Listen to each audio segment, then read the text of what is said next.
Nous voilà dans la série des vidéos printemps, vidéo par légumes. Cette fois-ci, on va partir sur l'ail. Bon, l'ail, c'est culture, qu'on fait à l'automne avec, un semis. Alors, j'ai fait différents essais entre, début octobre, 10 octobre jusqu'à, 10 novembre. Je peux pas dire les avantages, inconvénients de l'un. Là, c'est ça, on se dit que plus on le sème tôt, plus il va arriver tôt et c'est pas toujours évident, mais on va dire, de manière générale, on essaie de le planter assez tôt. Après, moi, j'ai beaucoup le problème de la rouille sur l'ail. Donc la rouille, vient toujours au printemps. Ce qui peut arriver aussi, c'est quand on sème trop tôt, peut-être qu'elle peut se développer encore sur des périodes chaudes. Il suffit qu'on ait octobre-novembre un peu chaud ou voilà, une fin d'année un peu chaud, il pourrait peut-être s'en développer une fois qu'elle sort. Donc des fois, il faut peut-être pas semer trop tôt. Bon, cette année, exceptionnellement, je l'ai semé plus tôt sur une partie. J'ai fait un semis comme d'habitude, puis un semis, j'ai essayé début octobre. Donc là, on a sur un semis début octobre avec toujours, alors au début, je mélangeais un peu je plantais très serré l'ail et puis j'éclaircissais et je faisais des petites bottes d'ail en début de saison. Et puis après, je laissais les autres pousser pour faire de l'ail frais, voire de l'ail sec quand j'en avais beaucoup.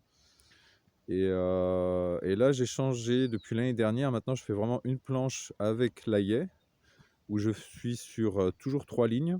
J'ai essayé sur 4, mais 3, c'est quand même plus facile pour l'entretien, pour le butage, pour le désherbage et tout ça. Maintenant, je suis sur 3 lignes quoi qu'il arrive, que ça soit de l'ail frais du futur aillet. Et par contre, l'aillet, je vais le serrer je vais beaucoup plus le serrer, pardon. Donc là, en fait, j'ai pris la vidéo un peu tard parce que bah, l'aillet, il est déjà quasiment terminé. Là, c'était des planches d'aillet, donc on en voit encore un petit peu. Je vais vous montrer la fin de la planche. Comme ça, vous verrez un petit peu, vous aurez un peu plus une idée de la densité. Donc là, on arrive sur la fin de la planche. Voilà, donc là, on est sur la partie aillet, donc voilà, très serré. Voilà, on laisse aller peut-être, je sais pas, maximum 5 centimètres entre chaque gousse. C'est les mêmes gousses, il n'y a pas de différence, hein. Souvent, je trie un peu quand je prépare les têtes d'ail. Je vais garder les grosses pour l'ail et puis les petites pour l'aillet. Mais là, je crois que j'avais plus d'ail que besoin. Donc, je crois que j'ai mis beaucoup de grosses gousses, même pour l'aillet. Donc, voilà. Et à côté, ici, là, on va voir donc, des planches avec l'ail qu'on attend pour l'ail frais, ouais, l'ail plus classique. Et donc là, on va plutôt planter tous les 15 à peu près. Bon, je les ai butés hier, là, c'est un premier butage. Donc cette année, il n'y a pas de souci particulier, sauf que j'ai vu un petit peu de rouille déjà, c'est un peu tôt pour la saison. Voilà, donc là, il y avait 4 planches d'ail frais. Et bah, l'aillet, on a quasiment fini de le récolter. Il y en a encore un petit peu sur d'autres planches là-bas. Donc j'en aurai encore 1 ou 2 semaines. Et puis après, on espère à partir de voilà, mi-avril, autour du 20 avril, de commencer à faire de l'ail frais. Bon, là, pour ceux qui ne connaissent pas, l'aillet, c'est un ail qui est non bulbé, hein, qui est encore tout petit. Et puis après, bah, c'est exactement la même variété pour l'ail frais ou l'ail sec, hein. Après, il grossit, il fait la tête. Au début, il n'y a pas de... La tête, on peut la manger quand il est frais. Bah, il y a pas de peau qui se met à l'intérieur à l'intérieur, je ne sais plus comment on dit, de petits morceaux d'ail. Voilà, il me manque un mot là. Et puis après, bah, la peau se fait, la tête, les fans sèchent, et puis voilà, vous avez de l'ail sec. Donc moi, en général, j'ai pas assez d'ail pour faire de l'ail sec. Je le sors avant, tout en ail frais. C'est un peu plus intéressant au niveau économique aussi d'avoir de l'ail frais que de l'ail sec, parce que le travail en gros est le même, sauf que le prix en ail frais est plus intéressant, ça se vend plus cher.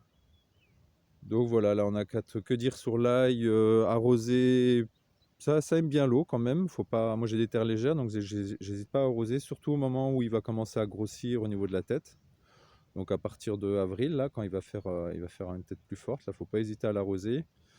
Et puis après, il faut éviter vers la fin, surtout quand vous avez la rouille qui commence à se développer, qui fait chaud, ben là ça va très vite, elle se développe rapidement et faut éviter de trop arroser. Donc toujours pas évident sur un petit terrain comme ça. Quand vous voyez, il y a du petit pois derrière, il y a d'autres cultures derrière comme du mesclun, donc là qui va demander à avoir plus d'eau. Donc c'est toujours un peu difficile. Souvent l'ail je le mettais à côté des fèves, comme ça s'arrose à peu près avec les mêmes quantités, c'est-à-dire on arrose pas mal au début, puis les fèves c'est pareil, à partir de fin avril, début mai, on l'arrose plus trop quoi, quand il est grand. Il fait beaucoup d'ombre. Et donc voilà, bah, sinon c'est pas une culture très exigeante. Je pense que c'est bien si la terre est bien amendée. Là en général je mets voilà, l'équivalent de 15 tonnes hectares de fumier avant de préparer les terres. L'année dernière ici il y avait de la tomate. On a viré les tomates, voilà, au mois d'octobre on a mis l'ail.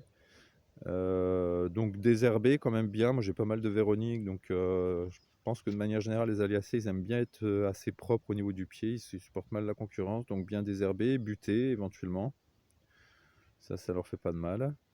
La variété, donc pour l'aillet, là j'ai essayé cette année la variété Primor, qui est une variété très précoce. En effet, on a vu la différence de croissance entre les deux. Là on arrive sur la fin. Et puis sinon j'ai Germidour, donc c'est toujours le même fournisseur où on est la plupart à se fournir. J'ai eu à Hydromois.